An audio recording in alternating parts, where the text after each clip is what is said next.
कहानी उस घर की है जहाँ बहू और बेटी को एक माना जाता था, लेकिन फिर। अरे शिखा बेटा, तू रसोई में क्यों घुसी रहती है?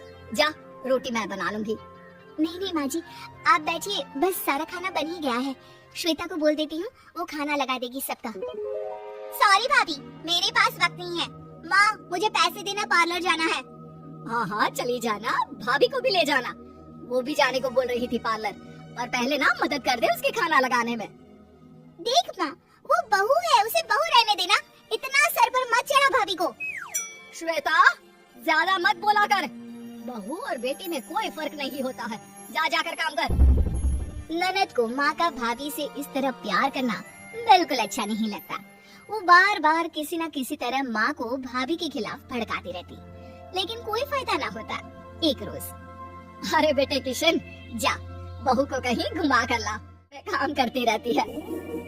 हाँ हाँ माँ, हम लोग जा रहे हैं ना गोवा। अच्छा जी, भाभी ने तो हमें बताया भी नहीं। वैसे तो सारी पंचायत करती है, ये गोवा वाली बात क्यों छुपा गई हमसे? अरे क्योंकि उसे खुद नहीं पता था बहन। मुझे टिकट सस्ती मिल रही थी तो मैंने बुक कर दिया। हाँ शिखा, पैकिंग कर ले, संडे हम जा रहे हैं गोवा। दोपहर में शिखा पैकिंग कर रही थी कि सास आ जाती है। ये क्या बहू, साड़ियाँ? अरे गोवा जा रही है घूमने या फिर शादी में मायके हैं? माँ जी, ऐसा कुछ है ही नहीं, समझ में नहीं आ रहा क्या रखूं कपड़े में। अरे तेरी और श्वेता की साइज तो एक ही है, उसके कुछ मॉडर्न कपड़े ले ले, आकर लौटा देना।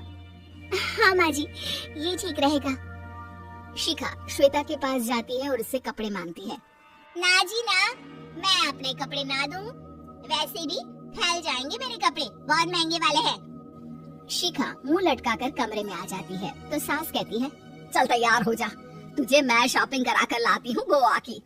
बस फिर क्या था, सास बहू निकल जाते हैं मार्केट और एक से बढ़कर एक ड्रेस खरीद कर घर आते हैं। पहले बता देती कि नए कपड़े दिलाने वाली है भाभी को, तो मैं अपने ही दे देती ना भाभी को, मुझे दिला देती नए कपड़े। देख श्वेता, परिवार का मतलब सबके साथ रहना होता है, ना कि सिर्फ अपना सोचना। वैसे भी तुझे अच्छे संस्कार सीखने चाहिए। और रही बात कपड़ों की, तो शिखा, आज से घर पर भी तू मॉडर्न कपड़े ही पहनेगी, कोई जरूरत नहीं है ये साड़ी वाड़ी लपेटने की। अब क्या था, घर पर श्वेता और शिखा एक जैसे रहते। एक बार पड़ोसन आती है। अरे बेटा, अपनी माँ को तो बुलाना, जरा बात करनी है। शिखा सास को बताती है और रसोई में, ये आपकी बेटी बहुत बड़ी हो गई है, इसके लिए एक रिश्ता है, कहो तो बता दूं। ये बेटी नहीं बहू है, घर में सब एक जैसा ही रहता है। वैसे मेरी बेटी भी बड़ी हो गई है, कोई रिश्ता हो तो जरूर बताना।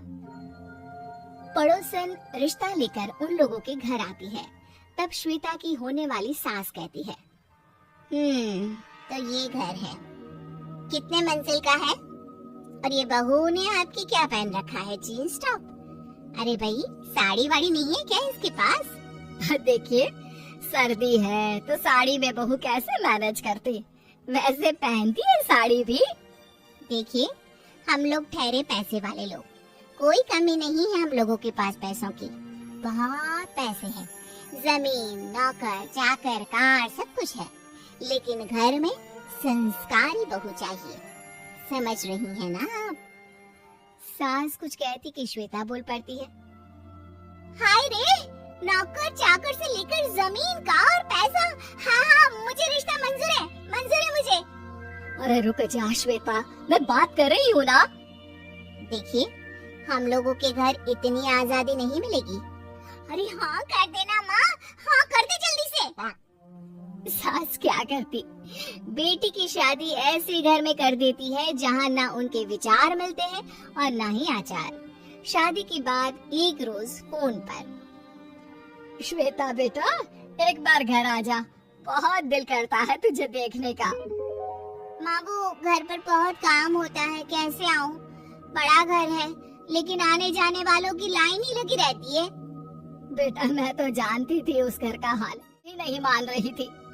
माँ देख, हर घर का यही हाल है, तेरी बेटी को यहाँ घूंघट हटाने की परमिशन नहीं है और एक तरफ भाभी स्कर्ट पहनकर घूम रही है।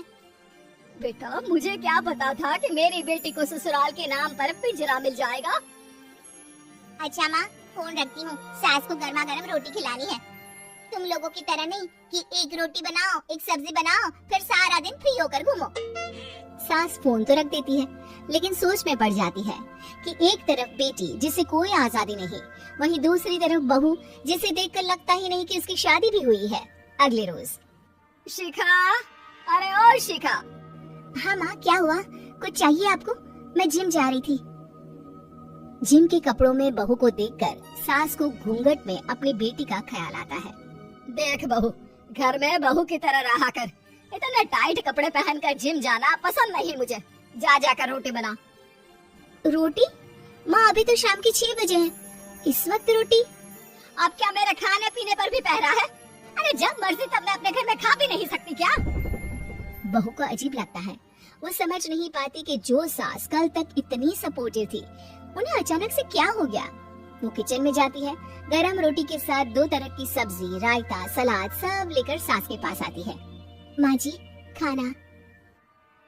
इतना सारा खाना? राक्षस समझा है क्या मुझे? रोटी मांगी थी मैंने गर्मा गर्म बस। पर माँ जी, रोटी खाती किससे आप? सब्जी तो बनानी थी ना। अरे भूख मर गई मेरी तेरी बहस से। जा जाकर काम कर अंदर, पूरी रसोई साफ कर। बहू अंदर चली जाती है। थोड़ी देर में श्वेता घर आती है। अरे शिखा जल्दी से चाय ला, पकवान बना, मेरी बेटी आई है। अरे नहीं नहीं माँ, ड्राइवर बाहर खड़ा है। मैं तो घर का कोई सामान खरीदने के बहाने यहाँ आ गई हूँ, मुझे जाना होगा। अरे बेटा, पर कितने दिनों बाद देख रही हूँ तुझे, रहने आ जाना 2-4 दिन के लिए। आ जाऊंगी माँ, जब मेरी सास मरेगी तब। मैं तो रोज मन्नत मानती हूँ कि मेरी सास मर जाए तो अच्छा है। अच्छा चल, जा रही हूँ माँ। हे भगवान, कैसे कैसे दिन देखने पड़ रहे हैं मेरी बेटी को। सास अंदर जाती जिम वाली सहेली का फोन आया होता है। क्या बात है, आज जिम नहीं आई? अरे पता नहीं यार, आज माँ को क्या हो गया अचानक। पर खैर कोई नहीं, लगता नहीं कि मैं अब जिम आ पाऊंगी। शिखा स्पीकर पर बात कर रही थी जिसे सास सुन रही थी। यार ये सास ना होती ही ऐसी है। मैं तो कहती हूँ बुढ़िया जल्दी मरे और तू आराम से जिए। शिखा को सहेली की बात पर गुस्सा आ जाता है। माँ के मरने की कौन सा बच्चा दुआ मांगता है मोहिनी? आगे से ऐसी बात मेरे सामने मत करना। हमारे घर की शोभा ही माँ है। क्या हुआ जो थोड़ी शक्ति दिखा रही है? उसमें भी कोई ना कोई उनकी भलाई ही होगी। मैं तो कहती हूँ भगवान मेरे जैसी सास सबको दे, जो सिर्फ माँ की तरह है। सास वाली तो कोई बात ही नहीं है उनमें। सास ये बात सुन रही थी।